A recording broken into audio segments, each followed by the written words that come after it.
welcome back to my series of Marvel film reviews. Now we have The Avengers, directed by Joss Whedon. Remember back in 2012 when we were just so hyped about this film? There was so much hype for this film, so much excitement. There was a lot riding on this film to be great. I mean, people were hoping for this to be the film of 2012. I mean, perhaps, well, actually one of the films. We have the other one, of course. I remember all the way back to 2008 when Iron Man was the first big push to this whole universe colliding into one. I mean, we could all dream, apparently, we can all dream, of course, but we could never imagine multiple superheroes just colliding at once and just being this massive team. Never ever could think about that, and now here we are. Avengers assemble. So many characters. If this film was bad, that's it. Marvel would be finished. Marvel would have nothing left. If this was bad, then all that hard work, all that 5 years or 4 years of build-up, down the drain. Thankfully, we have Joss Whedon in this film. Not in this film, but he's directing this film. He directed this film, and pretty much he is like the ultimate fanboy. He is a massive fan of superheroes, and my God, wow, what a director. He directed the hell out of this film. So Thor's evil brother Loki has come down on Earth. He is here to gain access. So he is here to gain access to the Tesseract, the power of this energy cube. After it's been stolen, Nick Fury, played by Samuel Jackson, recruits a team of superheroes to defeat the threat that is about to come down on Earth. So there are a whole bunch of characters in this film. We have Iron Man, we have Captain America, we have Thor, Black Widow, the Hulk, Hawkeye, and Nick Fury as well. Too many characters. But that was the biggest worry for everyone. How the hell are they going to do this? Can they actually make a film that's good with so many superheroes? Can they do that? Yes, they can do that. Yes, of course they can do that. And Avengers is complete proof of that. I adore this film. I'm so happy to watch this film again. It's so good. It's so good.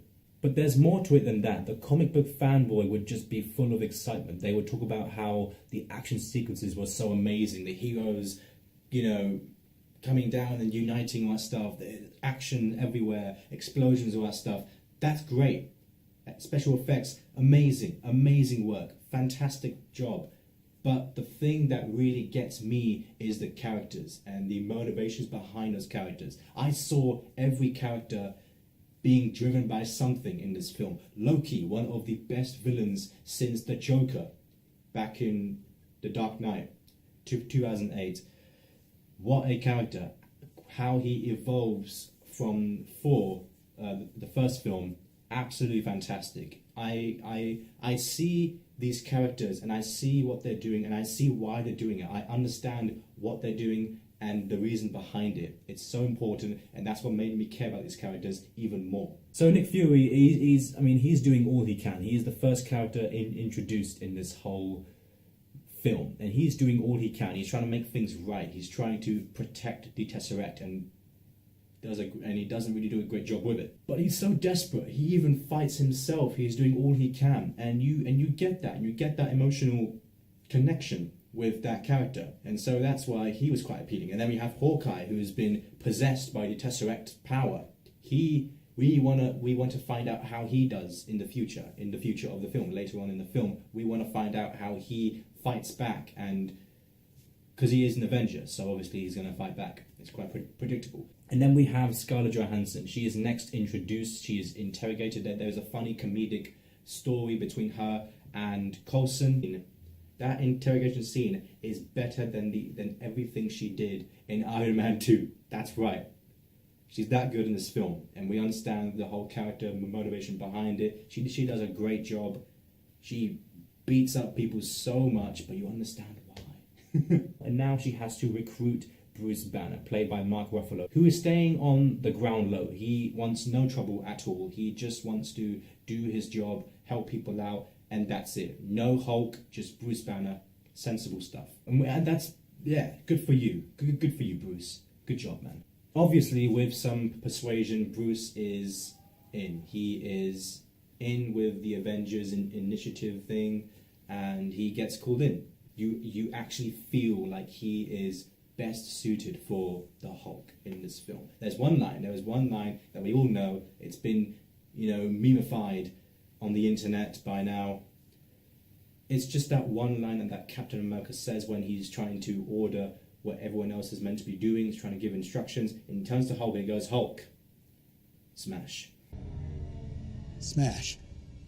Every single scene that Hulk is in, he steals it. Best moments in the film, Hulk, because he is unstoppable. He is so good in this film. I was so happy watching this film. This film's great. Wow. I love the tension and the seriousness in this film, especially with characters with Robert Downey Jr. and Tony Stark. I mean, there's like, you almost get that tease that there is something big going to happen between them. They are going to clash in some way. You know exactly what I'm talking about. It's just a whole foreshadowing sort of emphasis. You know what I'm talking about. Come on, you know what I'm talking about. Come on, like, I can't wait to review that film. Oh my God, what a film! I love the dialogue in this film, especially with Robert Downey Jr. and Captain America, where Tony Stark says this. Take that off. What are you? Genius, billionaire, playboy, philanthropist. Like, that's literally him. That is Tony Stark. Every single word he said in that sentence pretty much defines Tony Stark. And I love it. I absolutely love it. Robert Downey, do I need to say anything about Robert Downey Jr.? Like, come on, he's pretty much just become that character completely. Like, nobody else can do it like him. While Robert Downey Jr. is just phenomenal in this film.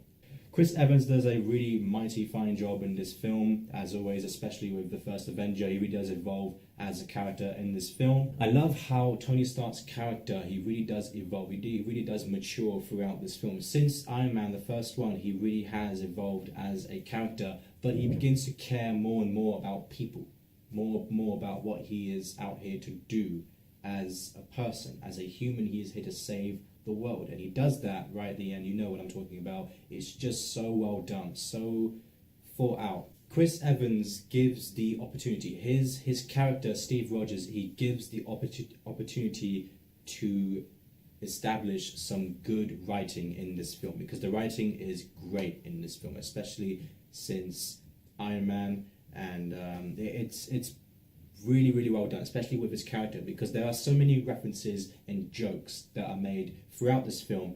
And there is one scene where Steve Rogers just shouts. He's so excited that he says, I get that joke. I get that reference, yes. And it's just like, it's really cute because he's so proud of himself when he does it, when he says it, and that's great. It's just a really clever way to establish some good writing. So I really, really did enjoy that.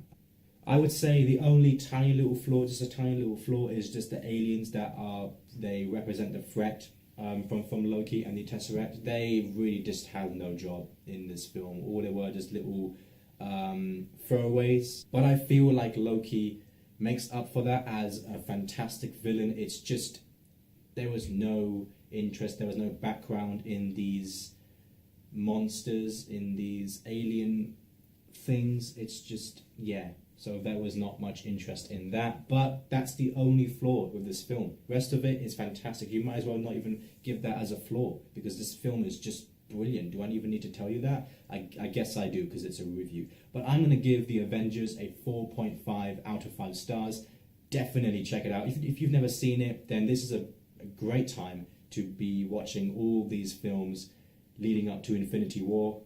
I can't wait. Stay tuned for Iron Man 3. And that was an interesting one. That's an interesting one. But thanks for watching, guys. Subscribe. Have a nice day, and I'll see you guys very soon.